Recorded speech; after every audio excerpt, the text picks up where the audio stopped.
I'd love to give the audience some context. So you are also a Jiu-Jitsu black belt, and started training again with Mike, and we heard a little bit about your story of how you guys met, and it sounds like you had a background in martial arts, right, prior to as well. I'd love to get started with a little bit about just your start in Jiu-Jitsu and just kind of how that path has carried on here to this book. So I feel like some women, I got started from the guy in my life who had the confidence for me when I didn't.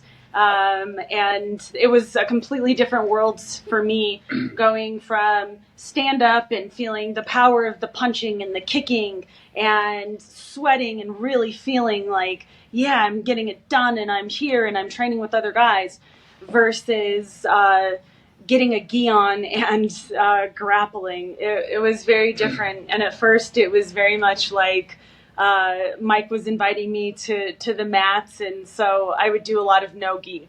Like, okay, we'll move around, and eventually I succumbed to the power of the gi, because it's incredible, I feel like, in my opinion. But it started out as just an interest and a curiosity in martial arts and the stand-up martial arts. And when Mike allowed me that safe space to go and train, it ignited something within me.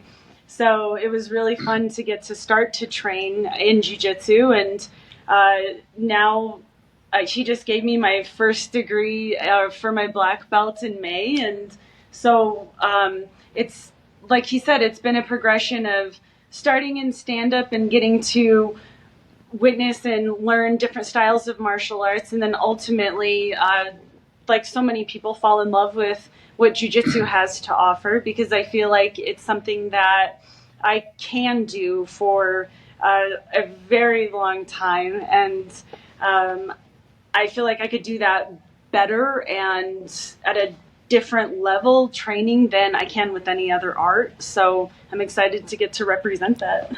No, that's super cool. Now let me ask you this. So you had background in striking martial arts, which the goal of that is to be able to manage distance. And in Jiu-Jitsu, you are managing distance, just instead of having a person kind of inside or outside of striking range, we want to try to minimize space, right? So it's almost like two conflicting worlds, right? You're standing, managing distance, and then, hey, we're going to minimize distance and we're going to be on the ground grappling, right? So although I think conceptually the martial art spirit is alive in both, but what was that like for you as a female martial artist, predominantly in a striking art, to say, hey, I know that there's this grappling thing. In your case, you started doing no-gi. What was that transition like? So it wasn't always a welcome one, and not every gym is going to be. So I'd highly recommend, if there is anybody who is interested, find a space where you are invited and welcome to train. For me, it was me and a bunch of dudes, because that was really who was like training, so right. Yeah, that's and there's nothing, in my opinion, like I think it's good for females to train with females, but I also, and you can speak on this, but I also think it's good for females and everybody to train with everybody. But I also think it's got to be in an environment where like everybody can do that and be cool with that as well.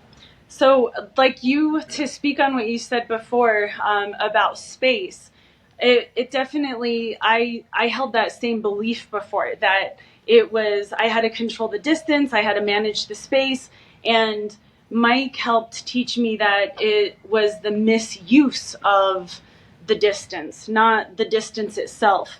That, right? Yeah, right, yeah. We say, like, it's not that. We always say in Jiu-Jitsu, you always hear people say space is the enemy. And I always say space is not the enemy. It's the mismanagement of space that's the real enemy. So right.